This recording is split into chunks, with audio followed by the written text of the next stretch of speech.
Hello students, this is Neelam. Dear student, आज की इस वीडियो में हम कवर करने वाले हैं क्लास 7th से हमारा टॉपिक है growing up as boy and girl. So dear student, ये हमारा टॉपिक है क्लास 7th से, चैप्टर नंबर 4 है सिविक्स की बुक से, जिसमें हम देखने वाले हैं growing up as boy and girl. मतलब हमारी सोसाइटी में एज ए बॉय और एज ए गर्ल जब हम जीते हैं तो उसके बारे में हम देखेंगे कि बॉयज़ की लाइफ, गर्ल्स की लाइफ, दोनों में क्या डिफरेंसेस होते हैं, क्या सिमिलरिटी होती है, पहले कैसी लाइफ होती थी और प्रेजेंट में कंपैरिजन करेंगे कि प्रेजेंट में किस तरह की लाइफ बॉयज़ और गर्ल की होती है। ओके, तो इस चैप्टर में हम बॉयज़ और गर्ल्स के बारे में, उनकी एक्टिविटीज़, उनकी कैसे जो ग्रोथ होती है, जो वो ग्रो करते हैं, वो किस टाइप की होती है एक सोसाइटी में, तो उसके अकॉर्डिंग हम इस चैप्टर को स्टार्ट करेंगे। ओके, तो स्टार्ट करते हैं इस चैप्टर को। Growing up as boy and girl. Okay, तो हमारे पास चैप्टर आता है कि जब हम एज ए बॉय या एज ए गर्ल ग्रो करते हैं तो क्या होता है, क्या डिफरेंसेस, क्या सिमिलरिटी हमें फेस करनी पड़ती है। बीइंग ए बॉय और a girl is an important part of an identity. तो हमारी आइडेंटिटी सबसे इम्पोर्टेंट पार्ट होता है हमारी आइडेंटिटी का, कि हम एक बॉय हैं या गर्ल है, या तो हम लड़का है या लड़की है। तो दोनों जो होते हैं वो हमारी आइडेंटिटी का सबसे इम्पोर्टेंट पार्ट होते हैं। The society we grow up in teach us what kind of behaviour is acceptable for girl and boy. तो जो सोसाइटी है उसमें रहते हुए हम अपने आसपास की सोसाइटी को देखते हुए ये ज़रूर सीख जाते हैं कि गर्ल्स के साथ कैसा बिहेव करना चाहिए, कैसा बिहेव सोसाइटी में एक्सेप्टेबल है, और बॉयज़ के साथ कैसा बिहेवियर कर रही है हम जो सोसाइटी में एक्सेप्टेबल है। ओके, तो दोनों के साथ बिहेवियर जो होगा, चाहे वो गर्ल हो चाहे बॉय हो, तो उसमें सोसाइटी किस टाइप में देखती है, तो ये हमें अच्छे से पता चल जाता है सोसाइटी को देख के।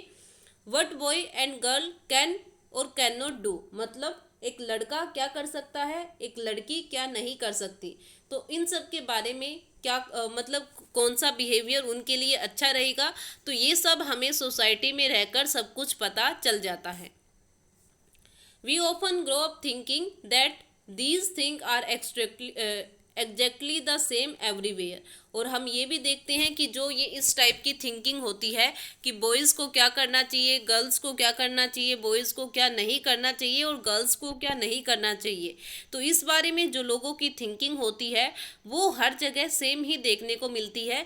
ज़रूरी नहीं कि बस ओनली पर्टिकुलर एरिया, बल्कि अगर हम अपनी पूरी कंट्री इंडिया की बात करें तो पूरी इंडिया में हमें ओपिनियन मिलेगा, थिंकिंग मिलेगी लोगों की, वो लगभग एग्जैक्टली हमें सेम ही मिलेगी। But do all society look at boys and girl in same way. लेकिन कुछ ऐसी भी सोसाइटी है जो बॉयज़ और गर्ल को सेम वे में देखती है, लेकिन सभी नहीं है। ओके, कुछ सोसाइटी ऐसी है जो ये सोचती है कि उनको अलग अलग होना चाहिए, उनको उनके काम जो है वो उनका अलग अलग होना चाहिए, उनके साथ जो बिहेवियर हो रहा है वो भी अलग होना चाहिए।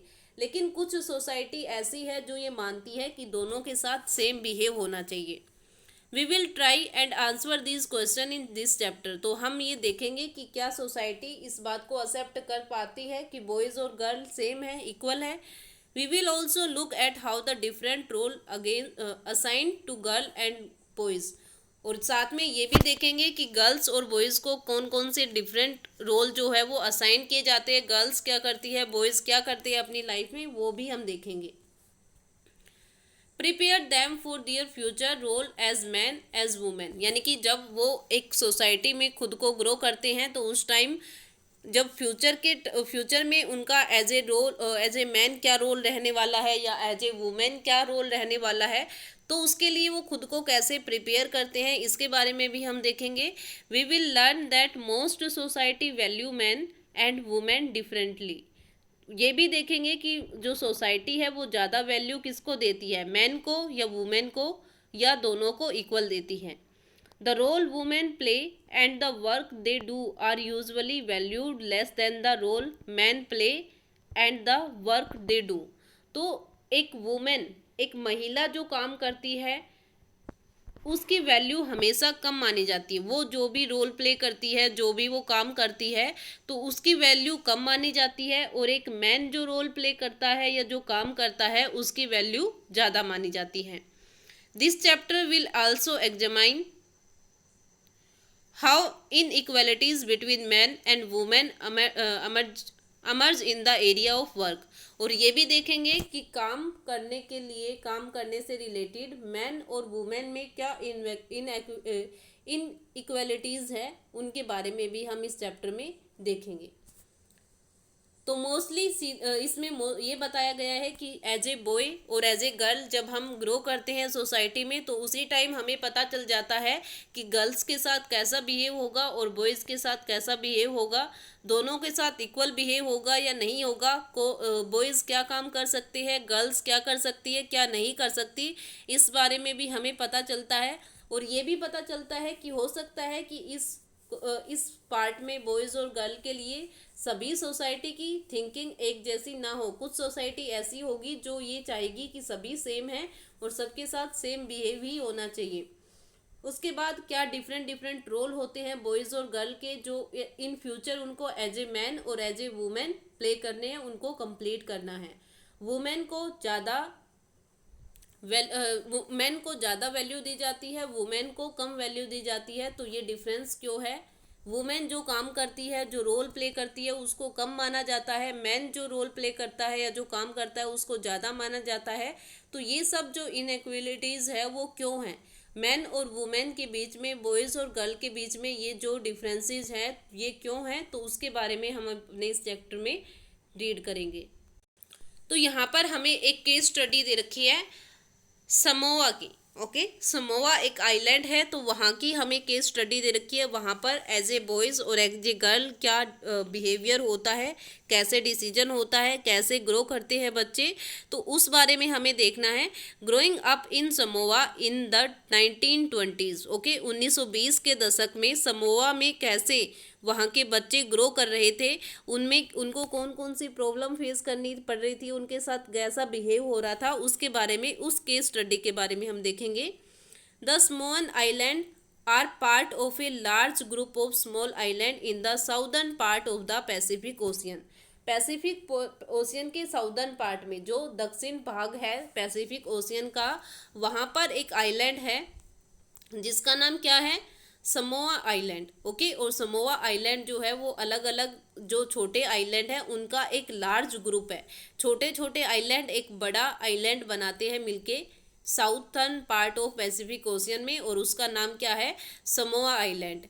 इन the 1920s according to research report on Samoan society, 1920 में वहाँ पर रिसर्च हुई और एक रिपोर्ट वहाँ पर पब्लिक रिपोर्ट बनाई गई, और उस रिपोर्ट में क्या था कि जो समोअन सोसाइटी थी वहाँ के, उसके children did not go to school. वहाँ के जो बच्चे थे, जो समोअन सोसाइटी थी, जो समोअन आइलैंड पर जो बच्चे रहते थे, वो स्कूल नहीं जाते थे। They learn many things such as how to take care of children और do household work from older children and from adult. वो जो भी काम सीखते थे कि उन्हें कैसे जो छोटे बच्चे हैं उनका ख्याल रखना है, उनकी टेक केयर करना है, ठीक है, और घर का काम करना है, जो हाउस होल्ड वर्क है उसके ऊपर फोकस करना है, या जो छोटे जो बड़े बच्चे हैं या जो अडल्ट्स हैं उनसे वो सब ये बात सीखते थे। वो स्कूल नहीं जाते थे। Fishing was a very important activity in this island. और उस आइलैंड की सबसे इम्पोर्टेंट एक्टिविटी कौन सी थी? फिशिंग करना, मछली पकड़ना। Young people therefore learn to undertake long fishing expedition. जो वहाँ के यंग पीपल थे, युवा थे, वो सभी ये देखते थे कि फिशिंग, जो बड़ी मछलियाँ हैं उनको कैसे फंसाना है, कैसे उनको पकड़ना है। But they learn these thing at different point on their childhood. और ये नहीं था कि वो एक बार में ही सब कुछ सीख जाते थे, नहीं, वो अपने चाइल्डहुड के अलग अलग पॉइंट पर अलग अलग बातें सीखते थे। As soon as babies could walk their mother and other adult no longer looked after him. मतलब जो छोटे बच्चे होते थे वो तो बस अपने माता पिता और जो उनके बड़े भाई बहन होते थे बस उन्हीं के ही साथ रहते थे, उनके अलावा वो और कहीं पर नहीं जाते थे। Older children, often as young as 5 year old, took over this responsibility. और मतलब जो बड़े बच्चे होते थे जिनकी ईयर 5 साल भी हो जाती, जो 5 साल के भी बच्चे हो जाते थे, उनके ऊपर भी रिस्पॉन्सिबिलिटी आती थी, वो भी रिस्पॉन्सिबिलिटी उठा लेते थे अपनी फैमिली की. Both boys and girl looked after their younger sibling. Boys और गर्ल सभी अपने जो बड़े होते थे उनको देखकर उनसे सीखते थे, उनकी हर बात को फॉलो करते थे. But by the time a boy was about 9 year old, he joined the older boy. He learning outdoor job like fishing and planting coconut. लेकिन जैसे ही वो 9 साल का हो जाता उसके बाद वो कुछ और अलग सीखता अपने बड़े भाई से. जैसे बाहर की जो जॉब्स होती है, घर से बाहर जो काम किया जाता है उस काम के बारे में, जैसे फिशिंग करना या कोकोनट के प्लांट्स लगाना, इस बारे में वो सीखना स्टार्ट कर देता था. Girls had to continue looking after small children और do events for adult till they are teenager. Okay, और गर्ल्स जो होती थी वो क्या करती कि वो अपने घर में, उनके घर में जो छोटे बच्चे होते थे उनके ऊपर उनका ध्यान रखती अपनी टीनेजर तक. But once they become teenager they had much more freedom. जब उनको फ्रीडम, जब वो टीनेजर हो जाते तो उनको और भी ज़्यादा फ्रीडम मिल जाती. जो गर्ल्स होती थी उनको भी फ्रीडम मिल जाती थी बॉयज़ के साथ साथ. आफ्टर द एज ऑफ 14 और सो, 14 साल या उससे ज़्यादा की एज जब हो जाती थी, girls also went to fishing trip. Girls भी कहाँ पर जाती थी? मछलियाँ पकड़ने जाती थी. वर्कड इन द प्लांटेशन, जो प्लांटेशन होते थे, कोकोनट प्लांटेशन होती थी, वहाँ पर काम करती थी. Learn how to weave basket, basket कैसे बनाई जानी है ये भी सीखती थी. Cooking was done in special cooking house, जो स्पेशल कुकिंग हाउस होते थे वहाँ पर जाकर कुकिंग करना भी सीखती थी. Where boys are supposed to do most of the work will girl have help with their preparation. और जो बॉयज़ होते थे वो जो भी काम करते थे उसमें गर्ल्स उनकी मोस्टली हेल्प करती थी सभी प्रिपरेशन में. तो यहाँ पर देखो, बॉयज़ जो थे उन्होंने पहले, जब वो 5 ईयर के थे तभी उनके ऊपर रिस्पॉन्सिबिलिटी आ गई थी, तभी वो थोड़े थोड़े काम उन्होंने करना स्टार्ट कर दिया. जैसे ही वो थोड़े से 9 ईयर के हुए तो उन्होंने बाहर जॉब पर जाना स्टार्ट कर दिया, फिशिंग करना या कोकोनट प्लांटिंग करना स्टार्ट कर दिया. लेकिन गर्ल्स जो थी वो तो घर पर ही रही. लेकिन जैसे ही वो टीनेजर हो गई, जब वो 13 एज में आ गई, 13-14 साल की हो गई, तो उस टाइम फिर उन्होंने भी घर से बाहर निकलना स्टार्ट कर दिया. वो भी फिशिंग के लिए जाना उन्होंने स्टार्ट कर दिया, मछली पकड़ने लग गई. प्लांटेशन पर भी उन्होंने वर्क किया कि जो कोकोनट प्लांटेशन होता था, नारियल के पेड़ लगाने होते थे, तो उसमें भी काम किया. बास्केट कैसे बनाई जाती है वो भी सीखा. कुकिंग कैसे की जाती है स्पेशल कुकिंग हाउस में जाकर वो भी सीखा. और मोस्टली जो बॉयज़ का काम होता था वो उसमें भी हेल्प करती थी. तो ये केस स्टडी हमें दे रखी है समोआ जो आइलैंड था वहाँ की, कि वहाँ के जो चिल्ड्रंस होते थे उनकी एक्टिविटीज़ क्या होती थी, स्टार्टिंग से लेके लास्ट तक वो सब क्या काम करते थे, किस काम से रिलेटेड होते थे, कैसे उनकी डेली लाइफ चलती थी. तो उसके बारे में हमने देखा कि वहाँ के बच्चे स्कूल नहीं जाते थे. ये बात हो रही है 1920s की, 1920 की, कि उस टाइम वहाँ के बच्चे स्कूल नहीं जाते थे, बल्कि स्कूल की जगह वो घर पर ही रहकर, जो उनके ओल्डर्स, जो उनके बड़े पेरेंट्स होते थे, जो उनके बड़े भाई बहन होते थे, उनसे ही वो अपना काम सीखते थे और उन्हीं के अकॉर्डिंग अपना काम करते थे. ओके, और ऐसे करके वो सब अपनी लाइफ स्पेंड कर रहे थे. तो यहाँ पर हमारे पास एक और केस स्टडी आती है इंडिया के स्टेट मध्य प्रदेश की. तो वहाँ पर 1960 में, 1960 के दशक में क्या होता था उसके बारे में हम देखते हैं. यहाँ पर the following is adapted from an account of experience of being in A small town in Madhya Pradesh in the 1960s. तो यहाँ पर हमें कुछ बातें बताई हुई है जो एक्सपीरियंस की गई थी मध्य प्रदेश के एक छोटे से गांव में, एक छोटे से कस्बे में, और वो भी टाइम पीरियड दे रखा है हमें 1960s में. From class 6 onward boys and girl want to separate school. The girls school was designed very different from the boys school. They had a central country yard where they played in total secularism. तो यहाँ पर बता रखा है कि class 6 के बाद वहाँ पर बॉयज़ और गर्ल्स जो थे वो अलग अलग स्कूल में जाते थे. गर्ल्स का स्कूल अलग तरह से डिज़ाइन किया जाता था और बॉयज़ का स्कूल जो था वो अलग तरह से डिज़ाइन किया जाता था। Okay, the boys school had no such courtyard and our playground was just a big space attached to the school. जो बॉयज़ के स्कूल होते थे वहाँ पर ज़्यादा जो कर्टयार्ड नहीं होते थे, प्लेग्राउंड्स होते थे बड़े बड़े जो बिल्कुल स्कूल से अटैच्ड होते थे। Every evening one school was over the boys watched as hundred of school girls crowd the narrow street. उसके बाद जैसे ही शाम को स्कूल ओवर होते थे, जैसे स्कूल ओवर हो जाते थे तो बॉयज़ और ये देखते थे कि हंड्रेड्स ऑफ स्कूल गर्ल्स जिनकी भीड़ छोटी छोटी गलियों से जा रही थी। As these girl walked on the street they looked so पर्पोजफुली।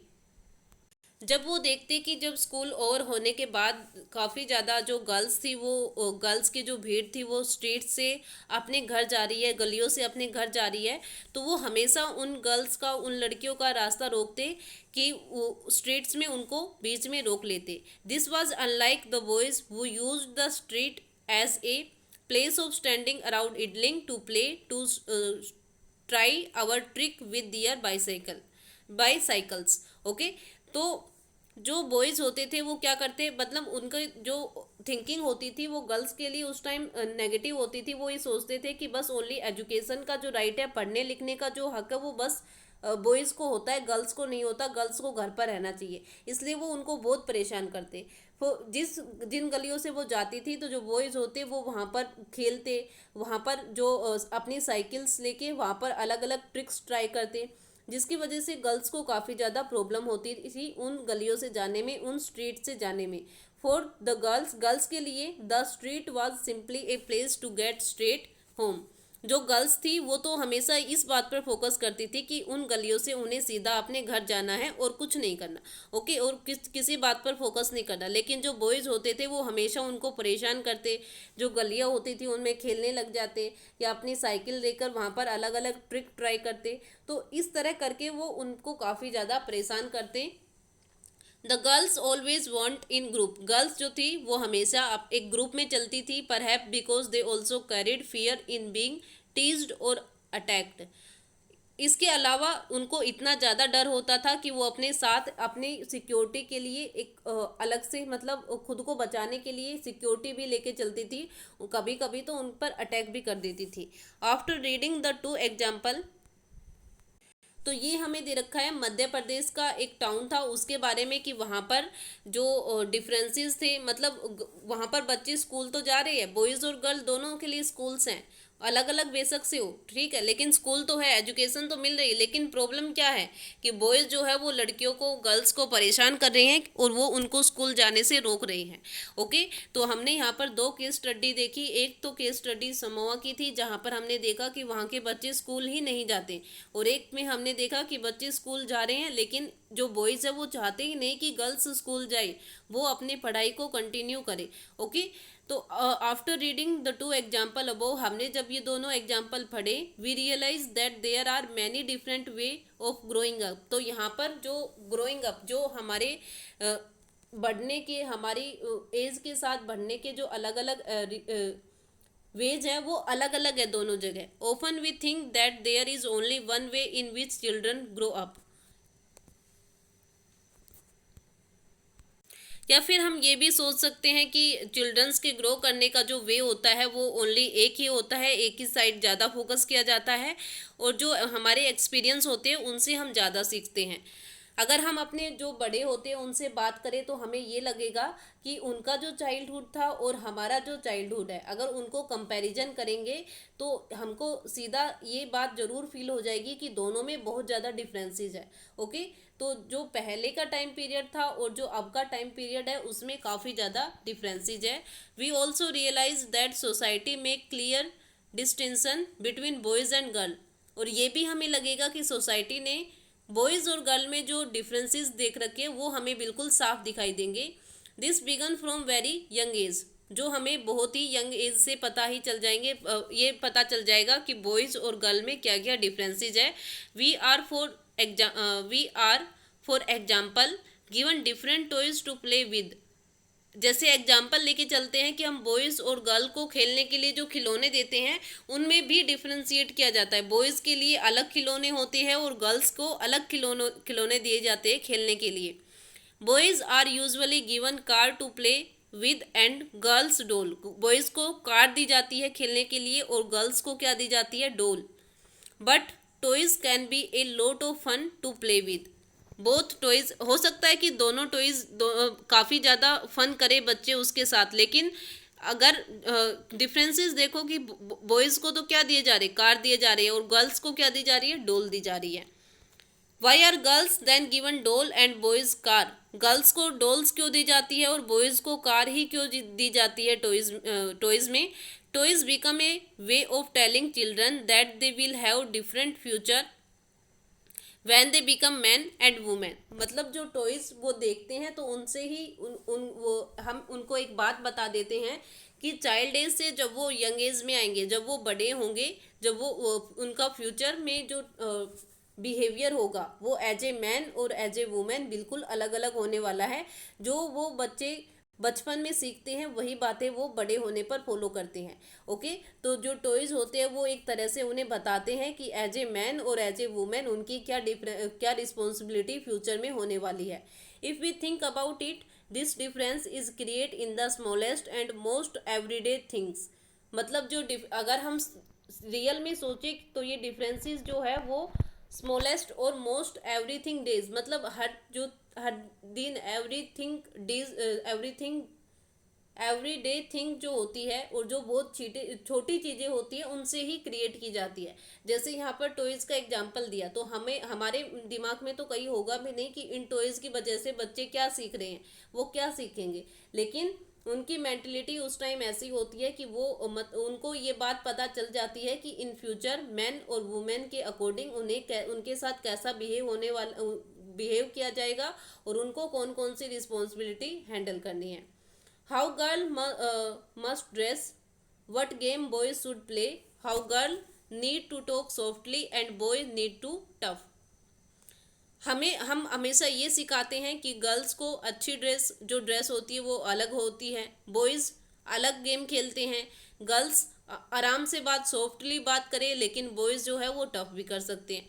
तो ये डिफरेंसेस हम खुद उन्हें बताते हैं। All these are ways to telling children that they have specific role to play when they grow up to be man and women. जो ये सब चीज़ें हम उनको बताते हैं तो वो सब उनके ग्रो अप एज में काफ़ी इम्पोर्टेंट रोल प्ले करते हैं। जब वो मैन और वुमेन बनेंगे, जब वो बड़े होंगे, तो चाइल्ड एज में उन्होंने जो चीज़ सीखी है उस चीज़ को वो ज़रूर अपनी लाइफ में कहीं ना कहीं ज़रूर अप्लाई करेंगे।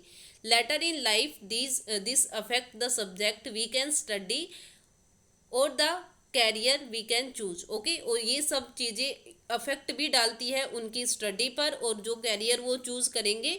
तो ये सब उनकी चाइल्ड एज से ही स्टार्ट हो जाता है। जो चाइल्ड एज में वो सीखते हैं, देखते हैं, उसी चीज़ को वो अपने कैरियर और अपनी सब्जेक्ट स्टडी में भी इंक्लूड करते हैं।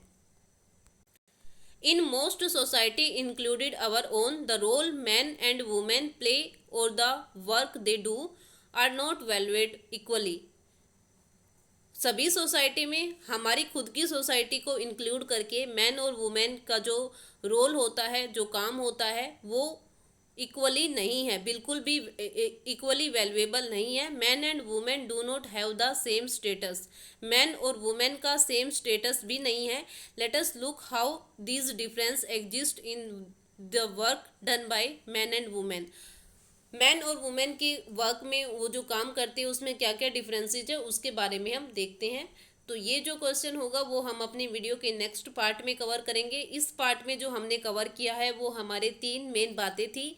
जो स्मॉल आइलैंड है उसकी केस स्टडी, मध्य प्रदेश का एक जो स्मॉल टाउन है उसकी केस स्टडी, और इन दोनों से रिलेटेड हमने जो रिजल्ट निकाले हैं उसके बारे में कि जो बॉयज़ और एज ए गर्ल हम जो कुछ भी चाइल्डहुड एज में सीखते हैं, बॉयज़ के लिए जो काम किए जाते हैं, गर्ल्स को जो काम बताए जाते हैं, वो सब उनकी आने वाली लाइफ पर भी इफ़ेक्ट डालते हैं। उनके कैरियर, उनकी स्टडी और उनके पूरे फ्यूचर पर भी इफ़ेक्ट डालेंगे जब वो एज ए मैन और एज ए वुमेन अपने आपको आगे कंटिन्यू करेंगे। तो हर बात जो उन्होंने पहले सीखी है वो सब बातें वो अपनी लाइफ में ज़रूर अप्लाई करेंगे। ओके।